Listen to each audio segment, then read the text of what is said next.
Alright guys, we're doing Look After You by the Fray. Here's the intro.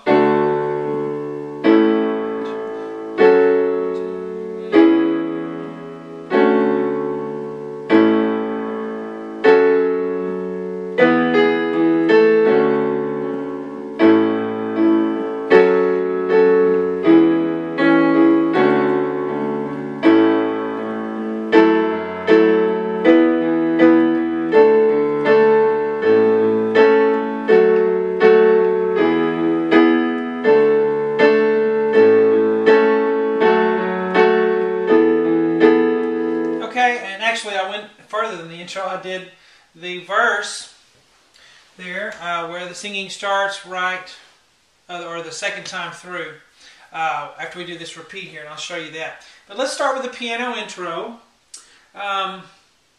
We start with an A, D, F sharp chord, which is essentially a D chord. I have a C sharp in parenthesis because when we come back and do it again, it's going to be a C sharp instead of a D. But the first time it's a D, just a plain D chord. I only have one letter written on the left hand, a D, but it's going to be a D octave, okay? So we're going to play that together. It's going to be a half note, so 2 counts. 1, 2. And then we're going to do A, C sharp, E. We're going to do an A octave on the left hand. Again, 2 counts. 1, 2. Then we're going to do C sharp, F sharp, A. Left hand on an F sharp octave. 1, 2. And then we're going to have a C sharp minor chord in first inversion, which is going to be C sharp, E, and G sharp. What makes it first inversion is the E on the left hand. Instead of C sharp being the bass note, E is. Okay, so 2 counts on that. 1, 2. Now this time we have, which if you just look at the right hand, it looks like an F sharp minor. But if you consider taking account the D, which you always should, the note in the left hand, we have a D major 7 chord. Okay, so if you look at a minor chord, F sharp, A, C sharp, all you do is add a third below it. It's really kind of like a minor chord on top of a bass note there. It's a way to think of it. Alright, so A, C sharp, F sharp, D octave, 2 counts, 1, 2, and then A, C sharp, E, A octave in the left hand, 1, 2. Now that chord is in what we call root position. It's just an A chord, and the A is in the bass, so it's not in an inversion, it's in root position. The bass note, the lowest sounding note, is what determines what inversion it is in. Alright, now we keep going. C sharp, F sharp, A. Left hand's on an F sharp. Okay, that is a F sharp minor chord. And now right here we're going to change up a bit. You hear that in the piano, bum, bum, bum, which is B, E, B. That's just an octave and a fifth. Or an octave and a fourth, sorry. Octave and a fourth. Left hand is on an E octave there. And bum, bum, we go bum, bum. So we go immediately to that G sharp, bum, bum, bum, and then an A octave. So the rhythm there is bum, bum, bum. So everything thus far has been 2 counts. 1, 2, 1, 2, 1, 2, and then bum, bum, bum, bum. And then we go immediately back. Have a repeat sign there. I guess I should have put it on this side maybe for clarity, but immediately, ba, ba, ba, ba, immediately back. But this time, we're going to have a C sharp in the middle, which makes it a D major 7 chord there, instead of the D. And I believe the singing starts here.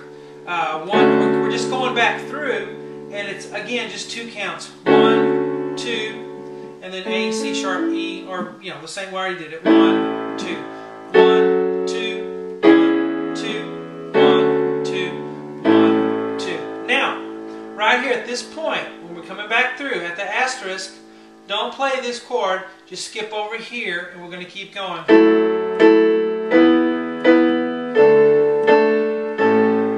Okay, so soon, when you repeat and you come back through, right here, this is the last chord you play, and then come over here. And we're going to do this. We're going to play each chord 2 times as a quarter note, giving it still 2 counts, but we're playing it on each count instead of playing it on 1 count and holding it for the next one.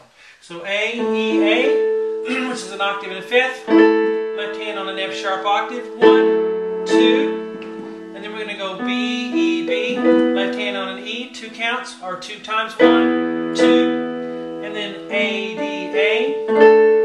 D octave on the left hand. 1, 2. And then here, I didn't put a 2 on there, but that's also a 2. 2 counts. A, C sharp, A octave. 1, 2. Okay, so that one is 2 counts. Let me look for a marker here. I don't have one close by, so just mark that yourself. 2 there. Then we continue on. A, F sharp octave. 1, 2, and then G sharp, E, G sharp. Left hand on an E octave. 1, 2, and then A, D, A with left hand on a D. 1, 2, and then A, C sharp, A with an A octave. 2 counts. 1, 2, and then A, F sharp, A with F sharp. 1, 2, and then here we're going to do B, E, G sharp, A. Left hand's on an E, and we have this. Hear that? You'll hear in this, even when the piano kind of disappears, because that's what usually happens in this kind of thing. You'll start with a piano intro, and then the piano will kind of disappear, and you'll hear it a little bit here and there. But, you know, we have to kind of do a little bit of guesswork on what the piano might be playing when we can't, when it's not really audible by what the other instruments are doing. But definitely, we hear this A on the top all the way through almost the whole song. Bum, bum, bum, bum. And it's a E chord underneath that A on the top. You see, so that's where that dissonance comes from, because the A is important here on the top, and then we just change the chord underneath it. So this is B, E, G sharp. So there's your E chord, E octave on the left hand. We put the A on the top of it. We get that dissonance there. Okay, so we do this top line.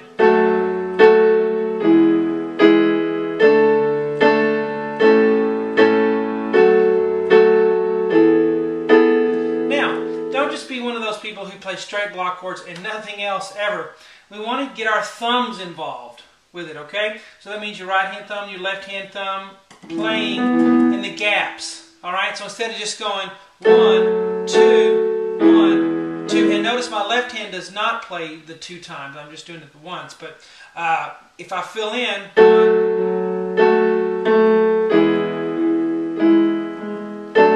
oh, sorry.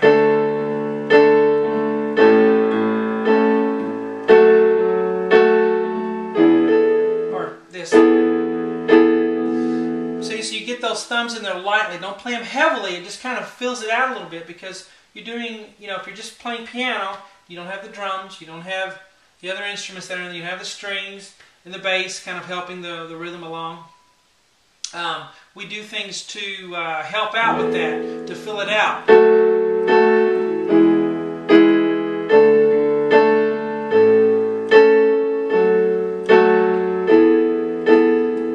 So there's your part 1. Part 2, of course, and part 3, if it takes a part 3, will be on webpianoteacher.com when I post this video for members. Find me on Facebook. Just do a search for Web Piano Teacher, and or do a Twitter search for Web Piano Teacher to find me on Twitter. If you'd like to hire me to do a request, this is a hired request. Someone hired me to do this song. If you'd like to hire me to do a song, find me on Facebook.